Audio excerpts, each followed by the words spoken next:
Amblyopia, lazy eye, and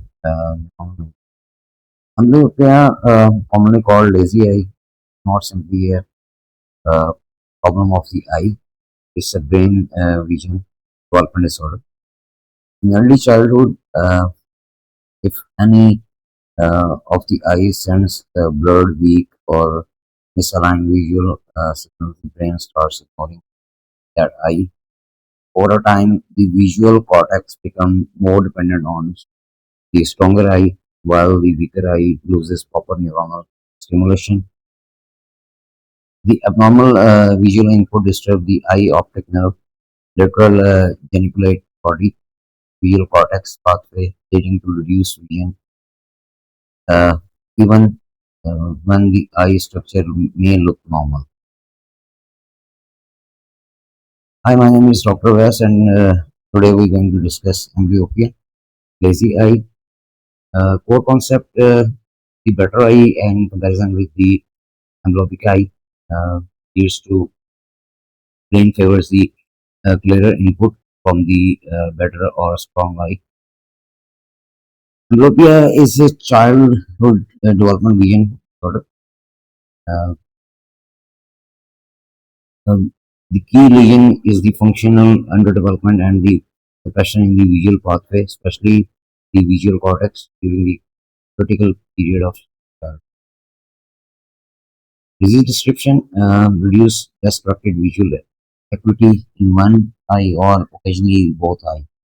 The eye may look structurally normal, but the brain suppresses the underuses its. Early recognition is important because untreated amblyopia can lead to permanent vision reduction. Why it is matter is very important because it affects the reading, learning, fine visual loss, and depth perception.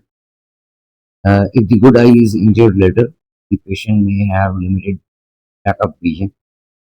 Screening and treatment during the childhood give the best out. Major types: strabismic amblyopia. Brain presses the deviated eye to avoid double vision, most associated with loss of binocular vision and stereopsis.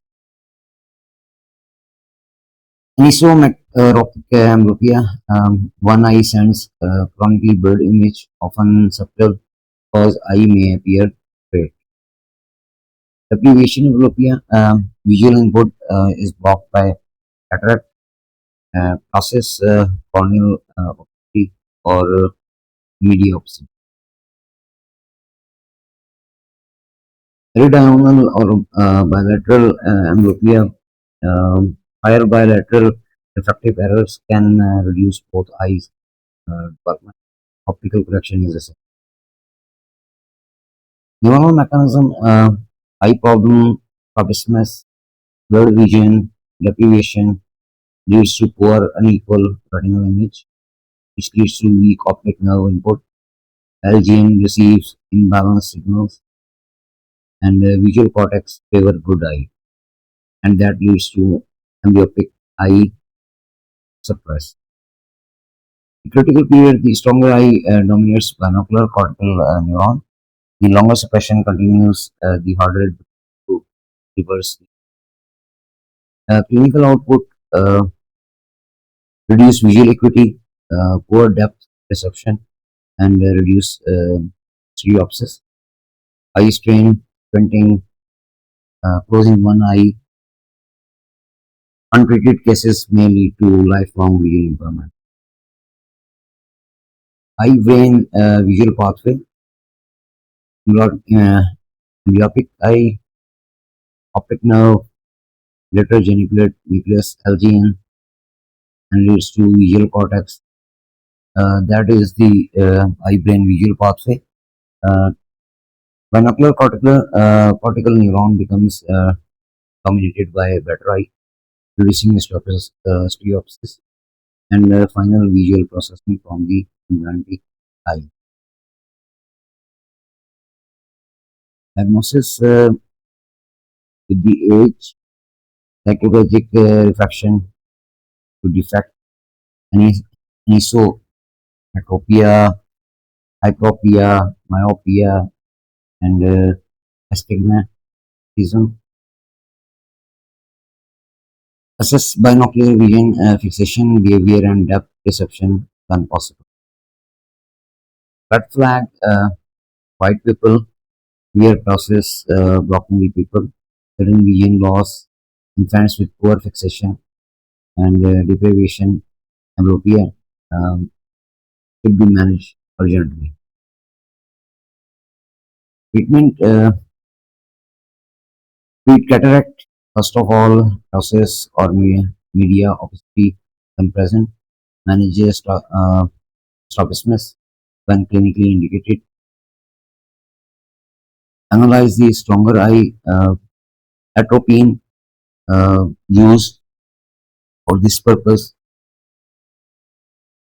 But the problem with the atropine is that when we put the atropine in the eye of the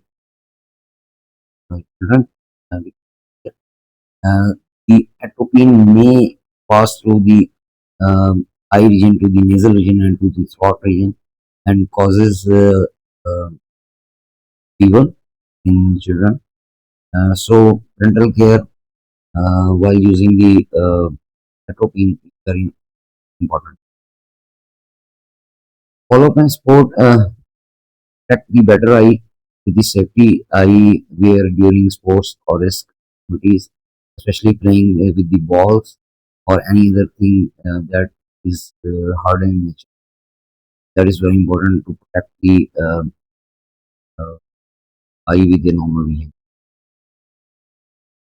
Treatment modalities, glasses, optical correction, patching, atropine, deprivation causes, strabismus management, and binocular digital therapy. These are the few treatment modalities. Prognosis, early detection, mild to moderate amblyopia, good adherence to glasses, no persistent visual deprivation. These are the few important factors for good prognosis. Poor prognostic factors include late diagnosis, severe visual deprivation, deep amblyopia, uh, poor adherence, relapse after stopping therapy without monitoring. Complications, permanent reduced vision, poor depth perception, reduced reading speed, um, psychosocial effects from patching, visible strabismus, or reduced visual confidence. Follow up after improvement, that is very important to maintain optical correction. Gradual tapping of patching may be considered in some cases, especially in strabismus. Review school and functional needs, practice stronger eye during high risk activity, especially when the children are playing with different tools. Summary, the key message, it's a visual pathway disorder by poor, unequal, deprived input during childhood. The neuronal mechanism is cortical suppression, especially cortex region. Main causes are strabismus, unequal refractive error, visual deprivation, and uncorrected astigmatism. Treatment begins with correcting the cause and optical error. Early treatment has best prognosis. Long-term follow-up should be needed to monitor recurrence, binocular function, and school quality of life. Thanks and regards. Please like and subscribe this channel for further discussion on rare diseases. Thanks.